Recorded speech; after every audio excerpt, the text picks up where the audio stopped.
Olá, amigos. Nossas saudações cordiais.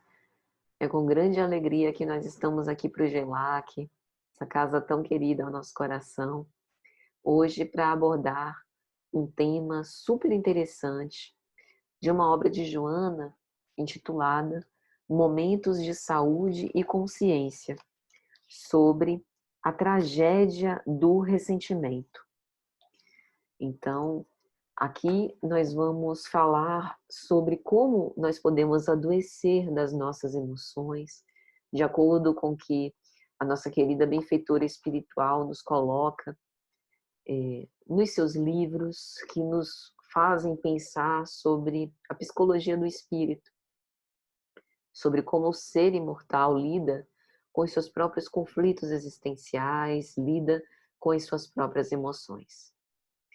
Então, para começar, como é hábito nas nossas reuniões, vamos primeiro fazer uma prece, fechando os nossos olhos para aqueles que se sentirem à vontade, elevando os nossos pensamentos ao alto, rogando ao Mestre de Senhor e bondade, que abençoe os nossos bons propósitos, ilumine os nossos raciocínios, com a finalidade de que nós possamos alcançar aquilo que é essencial nos ensinamentos do Cristo, para de algum modo promover reflexões, provocações, a fim de que isso gere um pensamento diferente sobre os nossos atos, palavras, pensamentos, e para que nós possamos colocar em prática este Evangelho vivo nas nossas ações.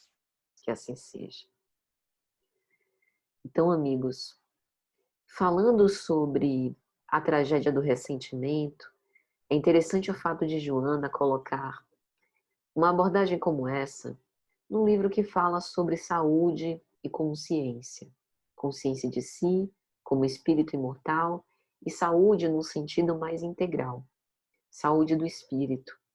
Uma saúde que começa, sobretudo, pelos nossos pensamentos. Friedrich Nietzsche, o filósofo alemão do século XIX, numa obra chamada Para a Genealogia da Moral, de 1887, escreveu um texto falando sobre o tipo ressentido. E ele coloca o ressentido como alguém fragilizado, como um escravo dos seus próprios sentimentos. E ele vai explicar que o que torna um ressentido escravo é justamente a sua impossibilidade de esquecer. Esquecer o que fizeram para ele, esquecer o motivo de mágoa, esquecer a impressão dolorosa relacionada à recordação. Porque esquecer o fato é algo que é muito difícil. Muitas vezes a gente conseguiu transformar o afeto vinculado à ideia relacionada, né, o que a gente chama de representação, mas a gente não conseguiu apagar isso da memória. E é muito difícil que isso aconteça. Mas no tipo ressentido, é como se ele sentisse de novo. Então ele vive em função de uma vingança que foi adiada. As suas queixas provocam no outro, que pode ser o autor da ofensa ou uma terceira pessoa que não tem nada a ver com a ofensa, mas que empresta o seu ouvido, né, a sua escuta para o acolhimento, para o conforto, né? Então acaba provocando em nós um certo sentimento de pesar, de comiseração, quando não o próprio sentimento de culpa. Mas o ressentido, no sentido forte do termo, ele não quer ser exatamente ressarcido do dano sofrido. E é por essa razão que essa dívida permanece. Então a gente está aqui diante de uma grande dificuldade de perdão. E essa dívida cresce, continua sendo nutrida e assim toma proporções de se tornar impagável. E é preferível manter essa dívida, tudo isso num movimento logicamente inconsciente, que o ressentido mantém como se buscasse uma compensação futura. uma vez que ele não se permite reagir, grosso modo, restando a si enquanto fraco, digno de piedade, né? Que precisa sim contar com a comiseração dos outros, ressentir, o que se torna uma doença, que se origina no retorno desses desejos vingativos que recaem sobre si mesmo, sobre o seu próprio eu, como autorrecriminação, como raiva. Então, é um tipo de veneno que nós tomamos achando que estamos dando ao outro e nos tornamos eternamente condenados a não esquecer, porque vitalizamos. Todas as vezes que nós vitalizamos uma ideia, nosso psiquismo funciona de acordo com um jogo de forças. Isso toma proporções inimagináveis. E nós acabamos experimentando padecimentos, né?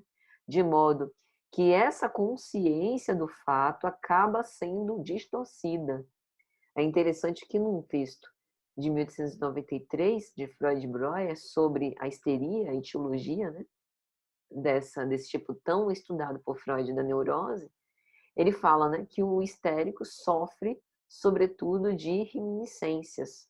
Então, uma recordação que a gente tem do fato já não é exatamente do fato, já está completamente distorcida pelas impressões ressentidas, magoadas, que nós nutrimos ao longo de tanto tempo. E aí, quanto tempo separa nós agora do fato consumado, a gente pode imaginar o quanto que isso não foi vitalizado e o quanto que a gente não tem desdobramentos de grande deturpação daquilo que efetivamente aconteceu.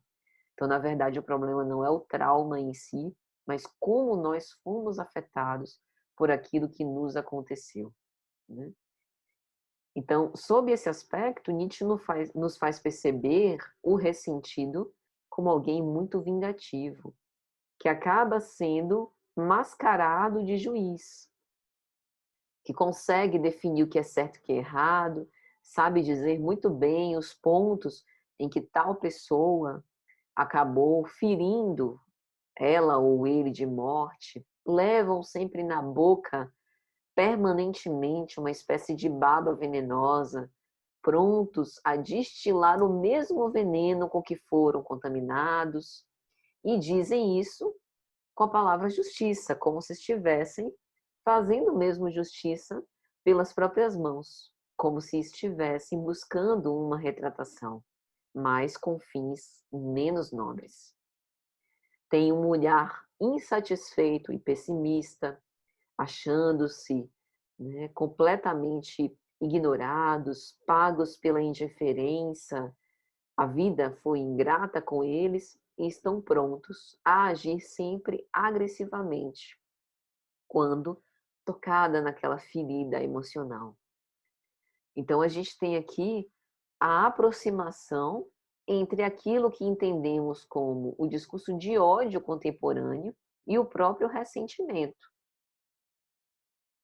E falando sobre tudo isso, é bem provável que muitos de nós tenhamos nos identificado em algum momento da nossa história pelo fato de ter nos ressentido com algo que aconteceu na nossa vida.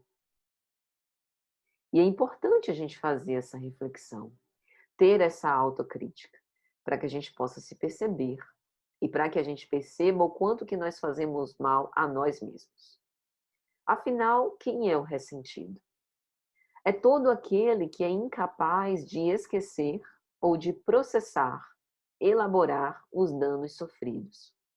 Ressentimento em relação aos nossos pais, ressentimento em relação àqueles com os quais nós nos relacionamos afetivamente e que não deu certo, ressentimento em relação aos nossos governantes, aqueles que simbolizaram as figuras de poder para nós, chefes, colegas de profissão, aqueles que nós achamos que nos passaram a perna, que tiraram de nós uma vantagem, um privilégio, que nos roubaram uma oportunidade inesquecível de ser felizes, quando na verdade a gente tem lá em O Céu e o Inferno, né, codificação kardeciana, escrito pelo nosso insigne Allan Kardec, que o homem é artífice do seu destino.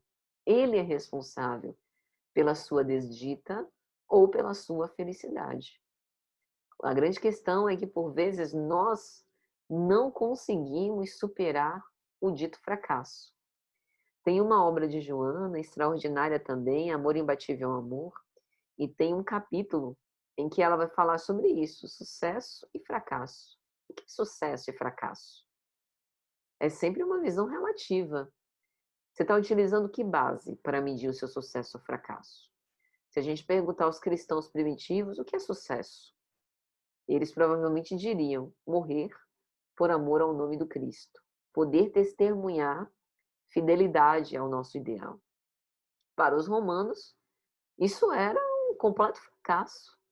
Um ser humano morrer queimado vivo, né, numa tocha pegando fogo, ou num circo, sendo devorado vivo por um leão, depois de ter estado dias numa prisão infecta, esse é o fim da linha, fracasso completo.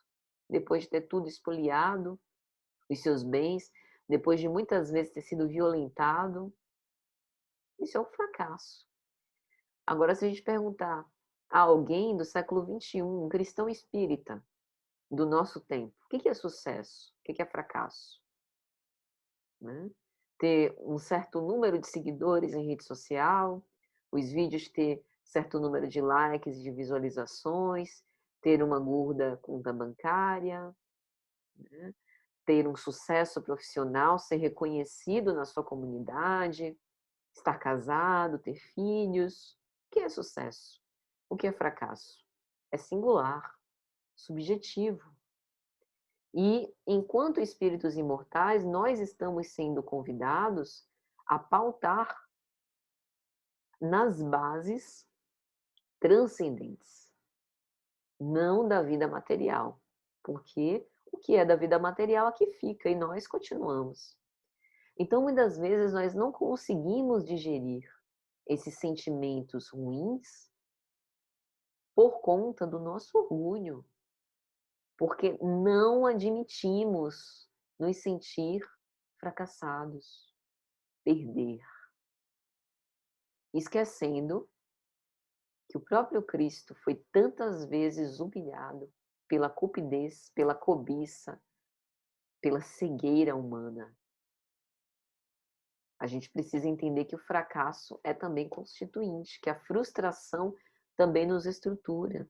Tristes das crianças cujos pais não sabem dizer não, dão para elas exatamente tudo o que elas pedem, porque muitas vezes nós não sabemos o que pedimos. Nós estamos na busca do reconhecimento dos nossos limites, mesmo que a gente não peça isso. Já é uma leitura que os bons educadores devem ter.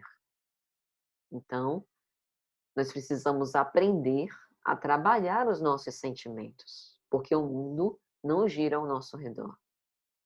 E aí a gente acaba por se autocontaminar num processo de degenerescência, nos envenenando pelos próprios sentimentos cheios de más reflexões, cheios de análises parciais que a gente mesmo cultiva em derredor dos nossos passos, com base numa vingança bem urdida, muito disfarçada, de mil e uma sutilezas, nós adiamos e postergamos o desforço, aquele momento em que a gente vai dar o troco, vai mostrar para o outro do que a gente é capaz, o quanto realmente a gente é capaz de ser feliz, o quanto a gente está bem realizado e o quanto que a gente não precisa de ninguém.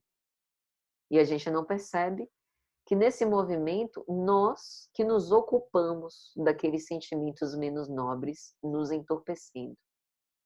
O ressentimento é um substituto à disputa, ao duelo, Às vezes, quando a gente lê essa mensagem, o Evangelho segundo o Espiritismo, o duelo, a gente olha assim, mas que coisa ultrapassada. Por que que isso está no Evangelho segundo o Espiritismo? Não tem mais isso hoje. Talvez não nos moldes do duelo do século XIX, mas atualizado para o século XXI, quantos duelos nós não temos, principalmente em redes sociais? Nutrir o ressentimento, muitas vezes contra tudo que é superior, distinto, por nós acharmos que é inalcançável, por a gente perceber que ainda está muito distante da realidade nossa própria. E por que que a gente não se trabalha para melhorar com perseverança, com coragem, de forma obstinada, para que a gente possa crescer e desenvolver esses melhores sentimentos? Porque os efeitos do ressentimento são bem conhecidos. É uma espécie de autoenvenenamento. Promove uma inversão de valores, em que a gente se crê bom porque o outro é mal, ou porque nos fez mal. E isso acaba se propagando por contágio.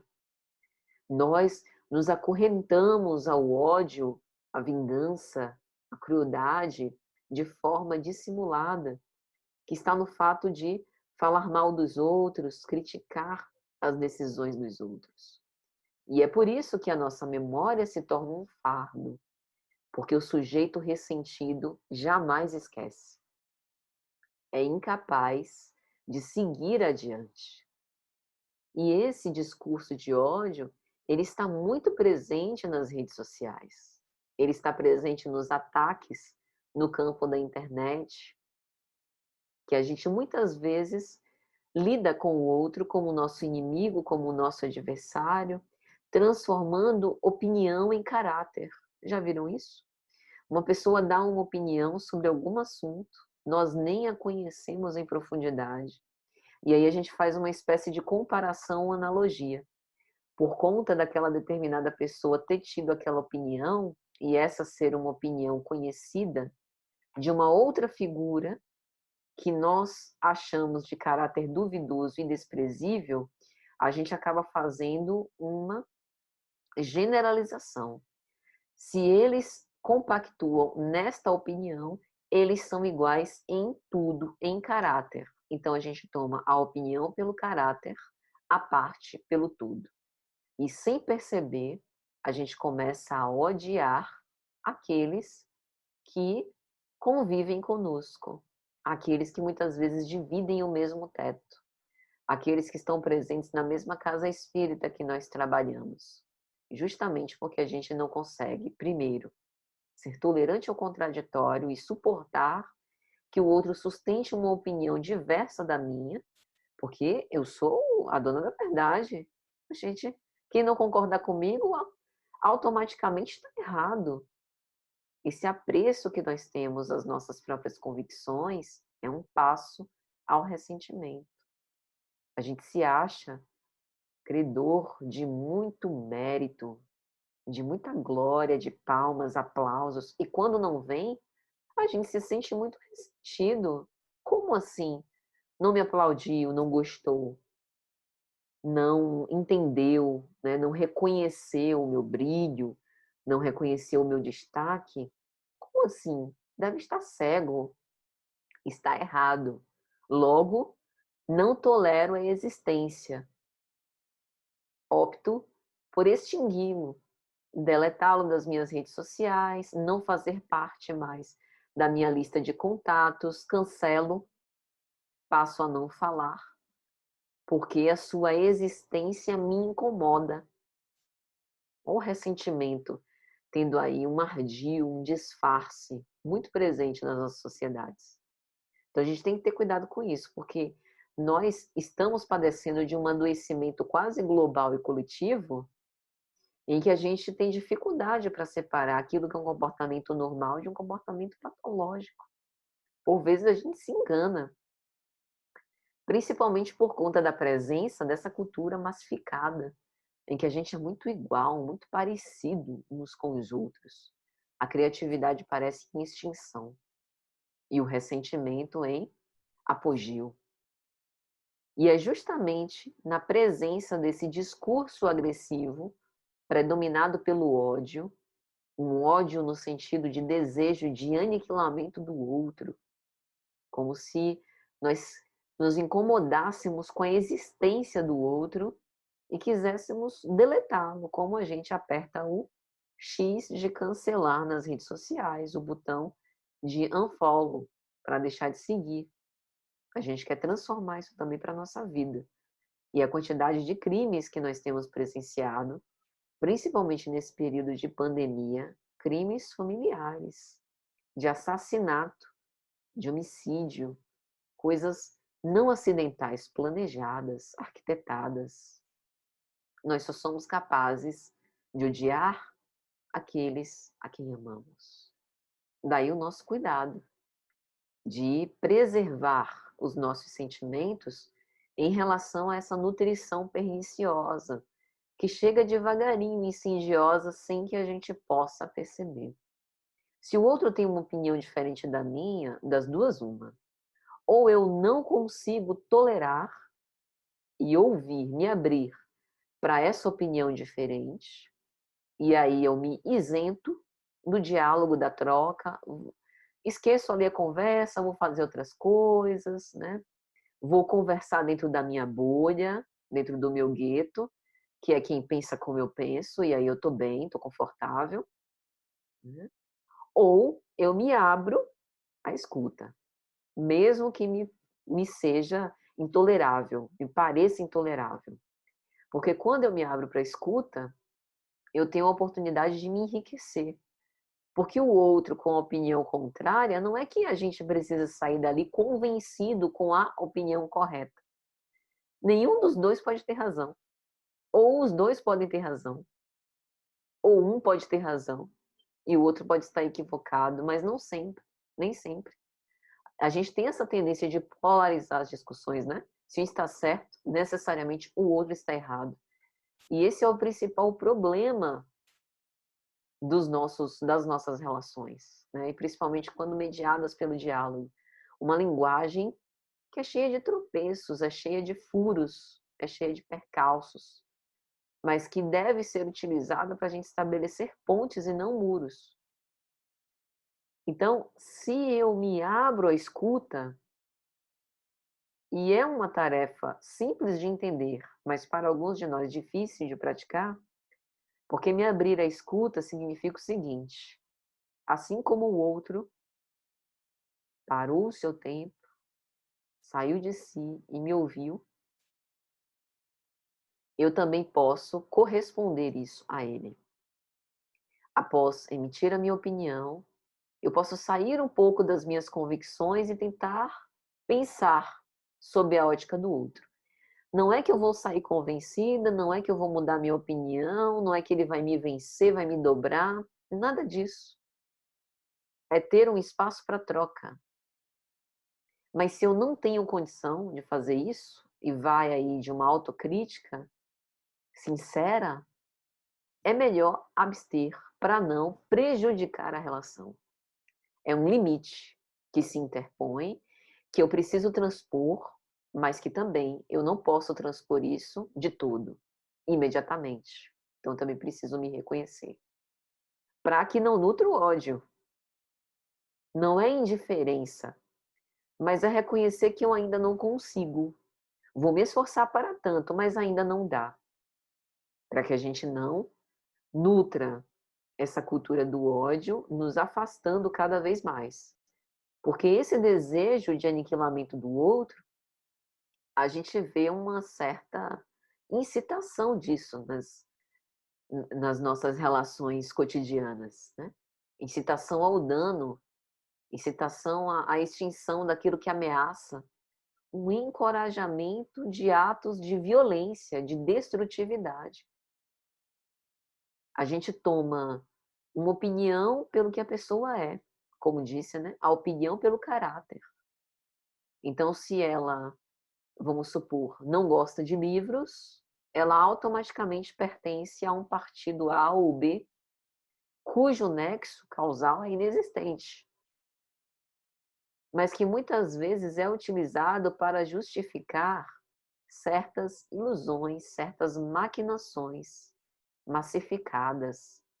E se a gente não permanece vigilante e atento, a gente se deixa envolver por essa cultura massificada e vai repetindo esses comportamentos mesmistas, repetindo preconceitos através de mensagens aparentemente engraçadas, que não têm graça nenhuma, que demonstram a nossa intolerância, que buscam nos desumanizar, dessubjetivar certas pessoas por suas características, por suas orientações sexuais, por suas preferências religiosas, por suas convicções éticas, por sua cultura, né? Pelo seu gênero, enfim, por suas escolhas, por sua posição na vida. Isso não nos cabe. E a gente nutre esse ressentimento não apenas porque passamos a nos tornar agentes ofensores, mas também nos sentimos ofendidos pela existência do outro. E esse discurso pode ser direcionado a um grupo, a uma certa ideologia ou a indivíduos em particular, porque o discurso do ódio une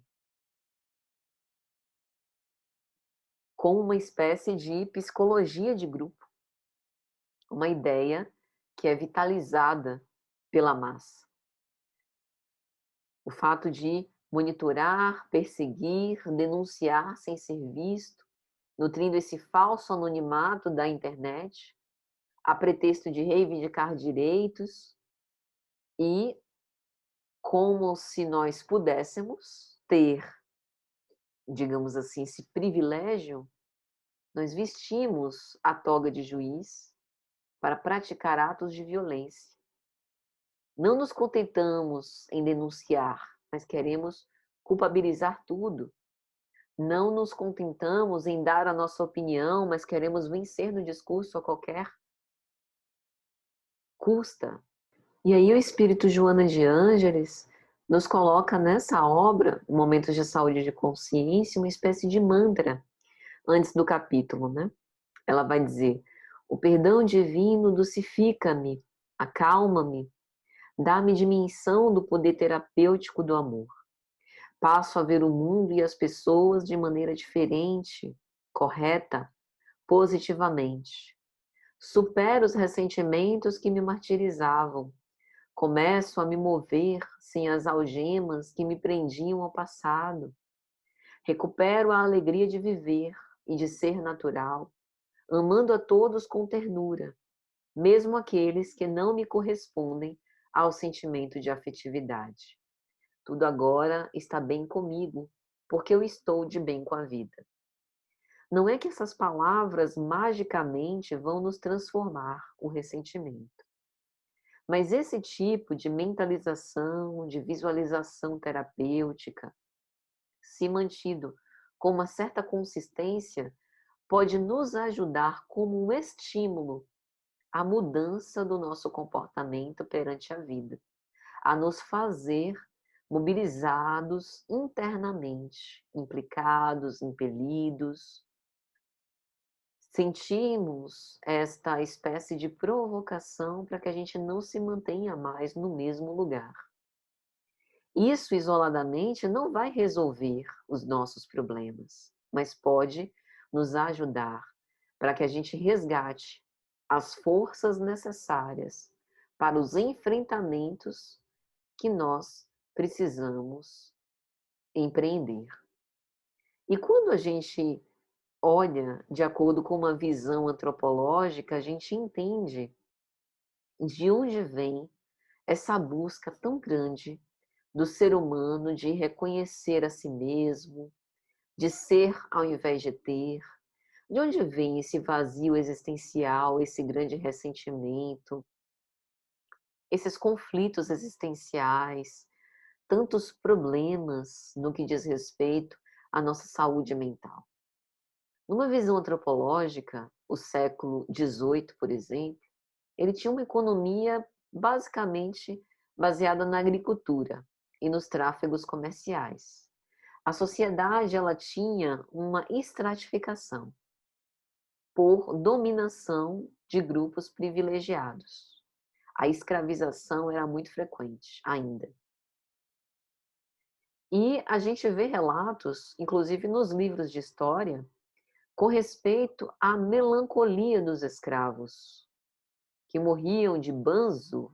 Lembram dessa expressão? Imagina os abusos, não apenas os físicos, mas também os psicológicos, as torturas, o quanto que isso reverbera no psiquismo, sem poder reclamar, buscar os seus direitos, sem ter quem os pudesse defender. Fora aqueles que, pela própria estratificação social, a eles eram reservadas a base da pirâmide, tendo que carregar sobre os seus ombros, nas suas costas, todos os desafios, toda a estrutura da sociedade imensa. Sentiam-se cansados, exauridos, com uma perda de sentido. No século XIX, nós vimos uma grande mudança. Pela ascensão da burguesia, grupos de ricos comerciantes, industriários e bancários passaram a tomar os primeiros lugares. Havia também uma forte repressão emocional. E é justamente no século XIX que a gente vê, por exemplo, na psicanálise, Freud instituir a clínica do subjetivo, do singular. E a quantidade de mulheres burguesas, vienenses, histéricas, convulsionando, paralisadas, cegas, demonstrando uma imensa repressão emocional. E ali a oportunidade de falar sobre as suas questões. A gente vê também um esforço e sacrifício altíssimo por parte das castas sociais em prol do capitalismo em ascensão. No século XX, é marcado também por um grande poder político nas mãos de uma minoria, a elite urbana. Aí a gente vê o surgimento dos funcionários públicos, profissionais liberais, os operários submetidos a rotinas extenuantes de trabalho de 12 a 18 horas diárias, a vida de produção e trabalho, de sacrifício. A gente testemunha a sociedade do consumo, sociedade individualista, que cultua uma falsa liberdade, de avanços tecnológicos e grandes conquistas civilizatórias do ponto de vista material. Porque do ponto de vista moral, estamos ainda muito afastados daquilo que é a verdadeira civilização. E a felicidade lançada ao fim da vida, para quando se aposentar, observe que muitos de nós ainda repetimos esse modelo. Para quando tivermos contribuindo bem, quando tivermos os nossos filhos já criados, aí nós podemos nos aposentar e viver viajando. Complicado. Século XXI, o poder político, a sociedade do desempenho, um grande coletivismo industrial, comunitário, a noção de time, de grupo, de ideal social e a criação de bolhas dentro da sociedade. O encastelamento das personalidades individuais, o compartilhamento dessas individualidades. Aí, quando a gente analisa tudo isso e pergunta, por que se deu, em qual momento, por que motivo a tragédia do ressentimento? É só olhar numa visão antropológica e a gente já vê. Nós fomos nos esquecendo de nós mesmos, enquanto espíritos imortais, nutrindo o ideal. As expressões sociais, emocionais, econômicas são imensas. Ter que ser feliz, só serei feliz quando estiver em par, quando casar, quando ter filhos, quando me formar, quando passar no concurso, quando tiver sucesso na minha empresa ou profissional, quando eu conseguir viajar para a Europa, quando eu fizer um intercâmbio, quando. E aí a gente vai adiando e se vingando da vida que nos maltrata, que é perversa, que não nos dá a oportunidade de sermos felizes agora. sendo que todas essas prerrogativas fomos nós que colocamos. Mas a morte, que é a grande democrática, está aí. Bate às nossas portas, nos lembrando que nós temos um tempo não indefinido, mas um tempo desconhecido que a gente precisa aproveitar do melhor modo. E quando algo sai fora dos trilhos, é o ressentimento que encontra espaço para ser alimentado, provocando medo, ansiedade, amargura, sendo somatizado, porque essas somatizações têm como causa o espírito, a mente, com repercussões físicas e psíquicas. Os temperamentos frágeis que, sob pressão, procuram realizar diversos mecanismos de fuga, muitas vezes caindo em estados fóbicos e depressivos, ou recorrendo à violência como uma forma de afirmação e defesa da personalidade. E aí a gente acaba nutrindo um medo desproporcional que nos leva a nos afastar da real causa do nosso sofrimento psíquico. Aqueles que somos mais sensíveis não conseguimos suportar e superar todos esses fenômenos das pressões constritoras, nos refugiando em ressentimentos que nos infelicitam e nos predispõem sempre a reagir. Como? Perdendo o prazer, conhecido como anedonia, reclamando do outro, maldizendo de fulano e de cicrano, se vitimizando, nutrindo a ingratidão, o humor deprimido, conhecido como distimia, a calúnia, o insulamento consciente, fugir à convivência,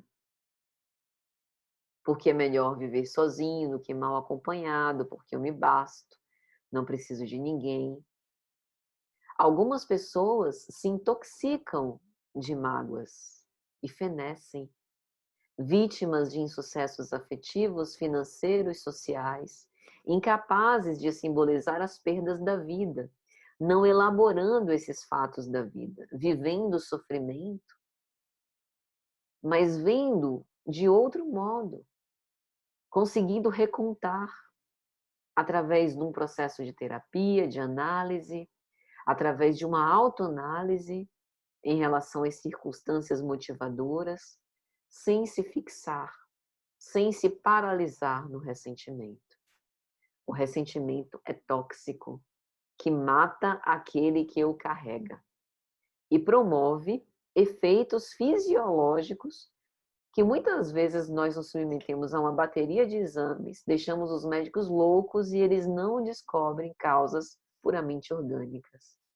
Disritmia, oscilação de pressão, disfunções cardíacas. Por isso é importante, meus amigos, nós termos muito cuidado com os nossos hábitos mentais.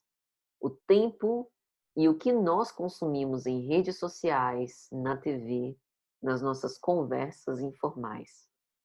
Porque o que Joana nos coloca como propostas terapêuticas é que cada um de nós é responsável por dar guarida e vitalizar o ressentimento, deixando-nos ser consumidos por ele. Portanto, somos nós que precisamos barrar esse tipo de comportamento. O pensamento negativo vem, mas magoá-lo é uma decisão própria. Veja que o verbo ressentir é conjugado de forma reflexiva. Ressentir-se, magoar-se. Quem se ressente, ressente a si mesmo. Não foi o outro que ressentiu ninguém. Às vezes até a gente diz, né? Você me magoou. Mas na verdade é um comportamento próprio. Será que todos, perante a mesma situação, se sentiriam magoados e ressentidos? Mesmo porque quem foi cruel conosco pode não ter tido a dimensão do que fez, considerando que foi cruel. Por isso precisamos quebrar esse círculo vicioso. Quem sofreu a agressão e agrediu a nós, A gente não precisa agredir aos outros. E a gente tem uma espécie de passo a passo para essa reconciliação. Em primeiro lugar, passa pela dimensão própria, reconciliar-se consigo, auto-perdoar-se, respeitar as nossas idiosincrasias, convicções, o quanto que a gente pode dar naquele momento. Depois, respeitar o outro, a sua existência, não pensar mal, não opor obstáculos ao bem, não se afetar pelo que o outro fizer em relação a nós, não desejar o mal ao outro sob qualquer circunstância, não invejar o bem que ocorre ao outro, até chegar no ponto máximo, que é de desejar o bem indistintamente. É uma escada em que a gente não consegue acessar o último degrau de um só lance. Precisamos subir passo a passo.